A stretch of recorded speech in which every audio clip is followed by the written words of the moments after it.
Hello everyone. It's that time of the year again where we are looking at the budget, and this budget has a lot of expectations, given that the government has also indicated that it is going to be unlike any budget before. So today, to speak on what to expect, and of course on some reflections on the year that has gone by, we are joined by someone who needs no introduction. Dr. Arvind Virmani has served uh, as India's chief economic advisor during the 2008-9 crisis. He has been a representative for India at the International Monetary Fund, and since every financial crisis since the BOP, he has been at the helm of affairs. When it comes to a policy discourse, so he has sort of huge experience of dealing with situations such as this. Thank you, sir, for joining us today. Uh, so, sir, before we begin to discuss about the budget and what are your expectations, broad themes, etc., I want to get a sense of the year that has gone by. Because we've seen pandemic largely now with vaccines available. There's expectation that things are going to improve, but there are still concerns about inadequate recovery in different sectors, etc. So, how do you view the developments that have happened over the last couple of months, and do you still retain your forecast of contraction being well under 5% for the previous financial year, for the current? Thank you. So let me just start by giving the background, the economic background to the budget. So firstly, of course, we are all aware that we had a couple of years of declining growth before the pandemic. Now, when the pandemic started, the key factor, as our research at EGROW, which part of it included you, showed that the lockdown, which was necessary at that time, would be the main driver of growth, or the growth fall for till it lasted. So we had talked about the three stages, which in nice terms we could call survival, revival, and regrowth. Though in the research we had more formal names for it, but anyway. So we have the survival stage was very well handled by the government, which focuses on targeting of those who were suffering, whether they were individuals or companies.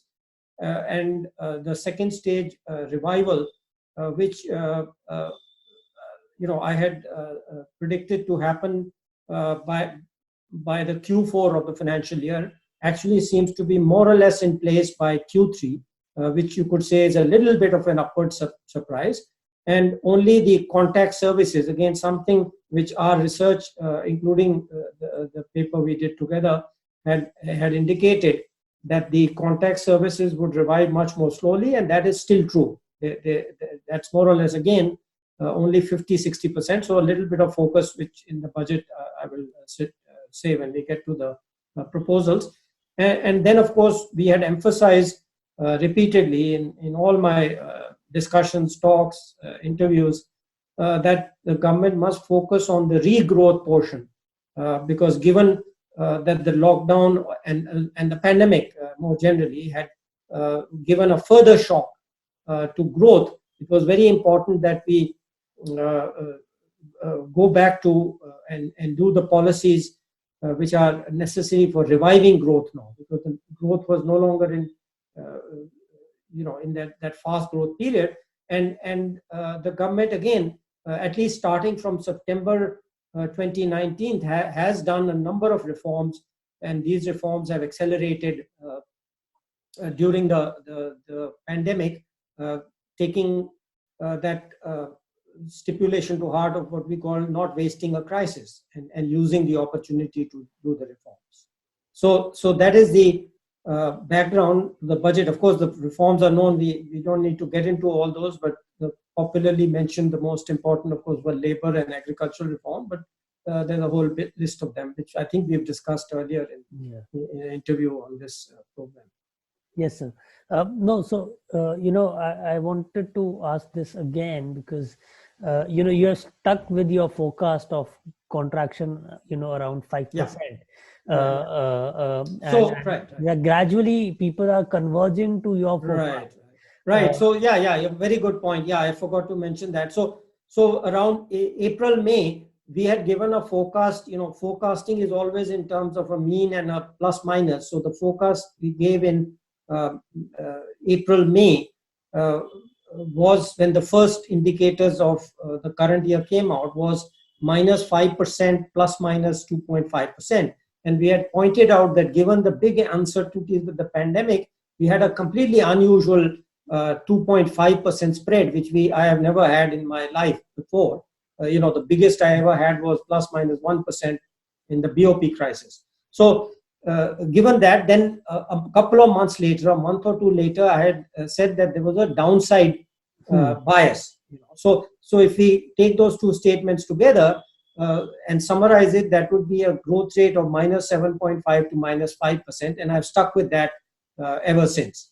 And clearly, as you mentioned, a lot of people were very, very pessimistic about the whole thing, and even talking about negative growth rates for next month. And as I pointed out recently, some of these fellows are well-known economists who are old friends of mine and old colleagues of mine, but we need not get into names. But the whole average or the median of the forecast has gradually moved from minus 10 or less up to minus 7.5. And I'm still sticking to my forecast that will be more than minus 7.5 despite the advance estimate of minus 7.7. So interesting. So that means that going into the budget, we basically had a growth slowdown and then followed by a contraction because of the pandemic. And you've written a lot about both these issues. So, what are some of your expectations from the present budget? So let us get into the specific things which are needed. And of course, there is more, of course, to get back to fast growth. Despite all the reforms that have been done, we need to do more. But let me first just briefly outline the pandemic specific things which need to be done. One is that towards the end of the calendar year, i.e. the end of Q3, there was a rise in unemployment suddenly. Now, what had happened during the year was that the unemployment rate, this is, as we know, minimal. We have little information, but even the private information which is available is enough to paint a picture. So I use that information for painting a picture. And that picture was that the unemployment actually recovered very, very quickly. By June or July, it was at the same rate as a year before. But there was a decline in labor force participation rate.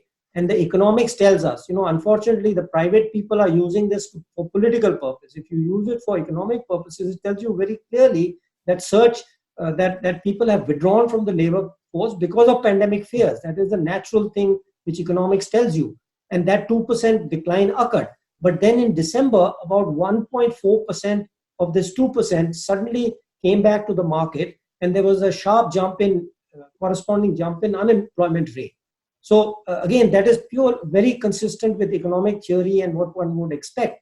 And so clearly the pandemic fears among these people who had withdrawn has gone down, except for that 0.6% which remains. So one policy which has to be done is targeted government expenditures and incentives to get these people back to jobs. So that's one thing which we can pursue further what that means.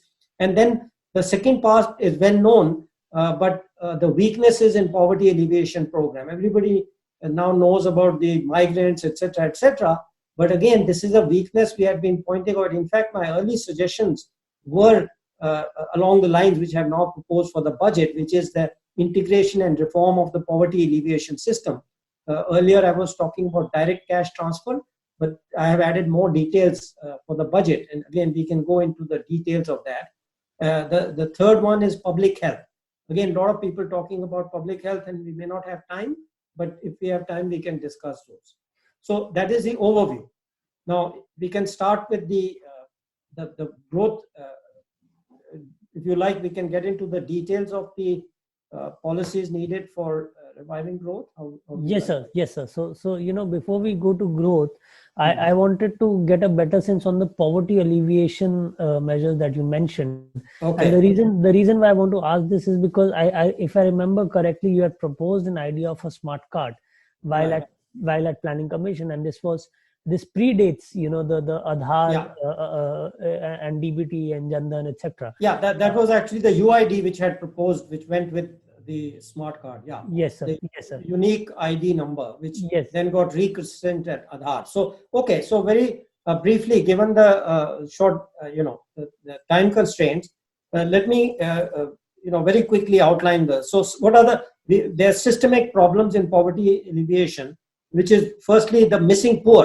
So, we have like 100 to 250 central and state government anti-poverty program, but still we find every once in a while somebody who is poor and needy gets missed out. So this is a known problem which we have not been able to solve. So what I'm going to propose is, and the second is crisis transfers.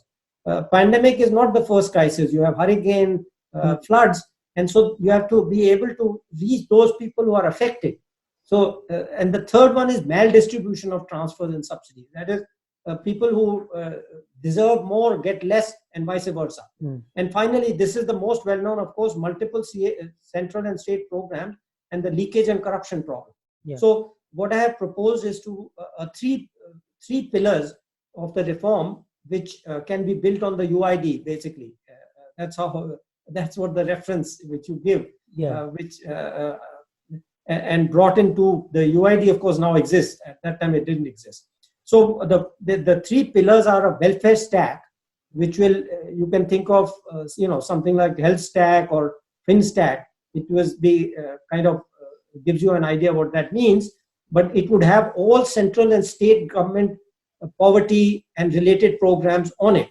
So it's all out there. There's no question of searching this side, that side. It'll all go, the central government can put, the state government can put. The second aspect is what you mentioned, the virtual integrated smart card. Of course, I had proposed a UID based smart card, but the extra twist now with the big digitalization which the government has done is that we can make it a virtual card. It need not be a physical card, though if necessary for some people we can have that, but it's a virtual card which then is available on the welfare stack itself.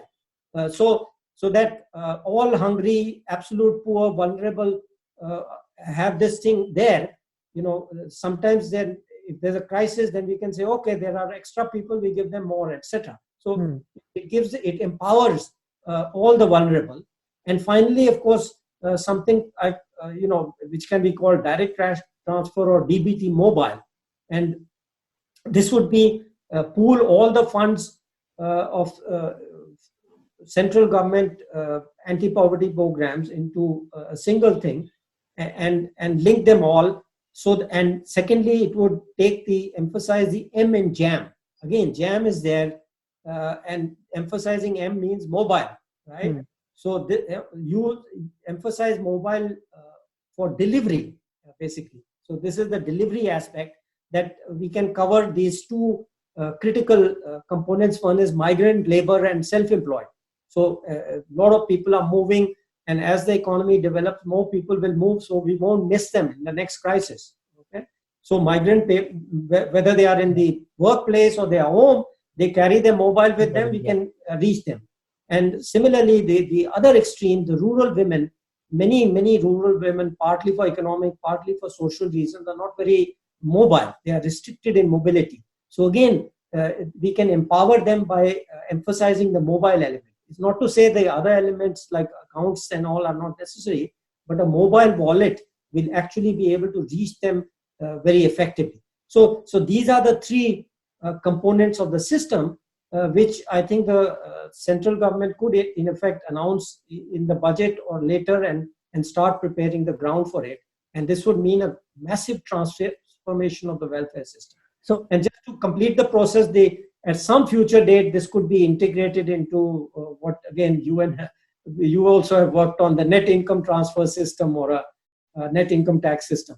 But that's for the future. So essentially, it's a cash transfer by pooling all government that's right. expenditure into a single head. And government has the option of merging the PMKY also into it. That's a decision which it can decide, and that would mean merging the fertilizer subsidy also.